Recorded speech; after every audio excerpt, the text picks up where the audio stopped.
Hey, welcome to Graphic Policy Television, GPTV. I'm Brett. It's a new week of comics. In my hands is one of March 11th's release. This is Marvel Snapshots Submariner #1, kicking off the Marvel Snapshots line of comics, curated by Busiek. Really interesting concept. It's a series of specials that shows some of the biggest Marvel characters from the Golden Age to today through the eyes of ordinary people. So this isn't really supposed to be the focus of the superheroes, but the people around superheroes. And it's kicking off with, in 1946, post-World War II, with Submariner, one of course, the key characters from Marvel, and this character named Betty Dean, who I don't know. I also don't know Namor a whole lot, so this is history that might have existed before, but just not something I'm aware of. And the comic is an exploration post-World War II. And there's a lot of potential there, and I don't think the comic ever really gets to its potential. And there's something with it that really took me out of the story. So it's written by Brennert. Jerry Ordway is the artist. Espen Grundetjern is the colorist. Travis Lanham is the letterer. So Betty Dean, the gist of the story is Betty Dean's brothers come back from World War II. A lot of them are suffering from what they called shell shock back then, PTSD today. She decides to go on a date with Namor. Evil person attacks where they are. Namor kind of starts having flashbacks and issues with his time in World War II. Clearly, he has PTSD. The all-winter squad has to get called in to stop the fight. Very kind of stereotypical story, something, or not really stereotypical, a story we've seen many, many times. You know, superhero goes off the ledge and other superheroes to come in to try to rein them in while also stopping the bad guy.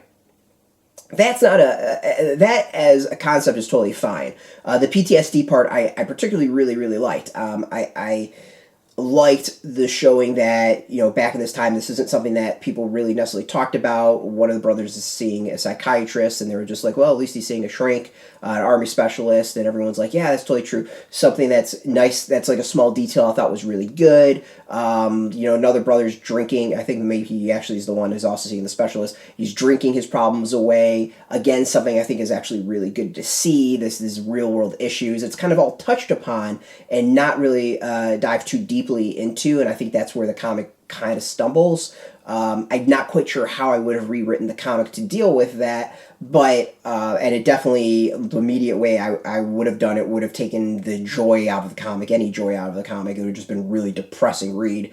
You know, it dives into a little bit of like why Namor has PTSD, and that's, I think, actually really good. And those moments I really enjoy. But the part that takes me out of the comic is this takes place in 1946, but Captain America and Bucky show up. Cap should be on ice at this point in time, and Bucky should be dead the first time, unless this is like the replacement Cap and Bucky. And I don't remember if they replaced Cap and Bucky at the end of World War II after all that. And there was fake Cap and Bucky at that point, or if this is like Steve Rogers and Bucky, like Bucky Barnes. So that kind of threw me off. Like, they come in, and I went back immediately to the front of the comic going, wait, this takes place in 1946. They, in theory, should be, Cap should be on ice. So I thought that was a little bit odd in the comic, and it's never quite explained at all. And it just really threw me off for some reason. And I kept on kind of like focusing on that. So without that explanation, that inclusion, like it took me out of the comic. It's really weird that a small detail like that would do that. But I mean, this is Marvel Universe. Marvel kind of prides itself on some continuity. There are some major events you don't screw with. This felt like this was a major event that you should have caught. So while generally, like, I like the themes of the comic, this falls a little short for me, and I want to ask Kurt Busiek online about it, and I also don't want to come off as a jerk asking him about it, but I like my no prize, please. That feels like a no prize right there. So it's a really weird one. I really look forward to this. I love the concept of Marvel Snapshots. It's just as a first issue, there's so much I think that I kind of nitpicked and took me out of it, and it doesn't quite commit the way I wanted it to commit on some stuff that, while it's like a great concept, I think the actual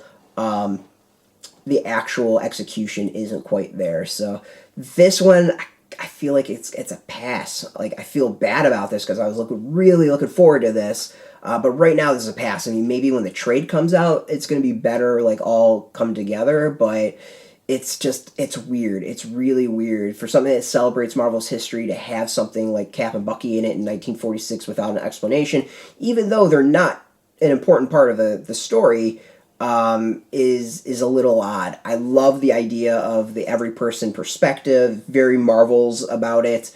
But overall, like, there's just too much for me to kind of nitpick on it.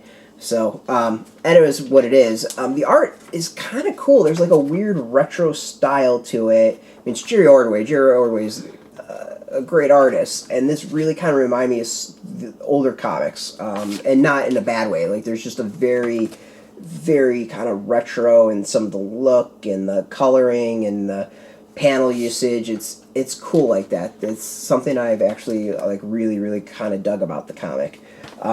But yeah, overall, like, it's just one that I feel like there's just a lot of small little things that fiddled with that took me out of it.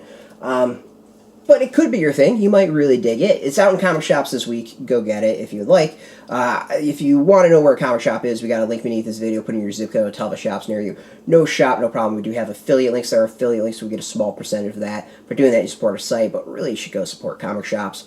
And speaking of support, I want to thank Marvel for hooking us up with this review copy. We appreciate it, and thank you for watching. You know, I know not a positive review, but can't all be winners. If you're into Marvel, if you're into comics, check us out every single day at graphicpolicy.com. We're on Twitter, Facebook, YouTube, Tumblr, all at Graphic Policy, keeping it nice and consistent. So until next time, keep reading those comics and keep it geeky.